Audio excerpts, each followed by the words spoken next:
మొత్తం కంప్లీట్ అయిపోయి మొత్తం చేసేసామని. ఇప్పుడు పిల్లలకైతే ఇవేంటి తెలియదు కదండి. మేము చిన్నప్పుడు ఆడిన ఆటలవన్నీ చెప్తున్నాము.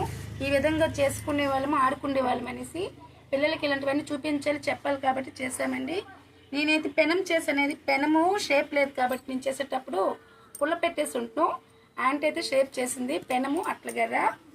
నెక్స్ట్ పొయ్యి అండి. ఇదిగోండి మన ఊర్లో ఉన్న పొయ్య. గ్యాస్ పొయ్యిలో తెలుసు పిల్లలకి, పొయ్యిలు తెలియదు. అందుకని కడాయి అండి, మా ఆంటీ చేసిన కడాయి గంటి. ఇదిగో కడాయి గంటి, మా ఆంటీ చేసిన కడాయి గంటి. ఇగో అండి గంటి, బాగుందా? ఇగో మేము చేసినవి కడాయి, పొయ్యిలు అన్నీ ఎలా ఉన్నాయి చెప్పండి. బాగుంటే షేర్ చేయండి, సబ్స్క్రైబ్ చేయండి, లైక్ చేయండి. ना पेन ये देखिए ये ला मम्मी बनाए, ये ला दाना आंटी। ये तब तुम कौन सा बनाई? अंकुल ये नहीं बनाई, तुम बस यही बनाई।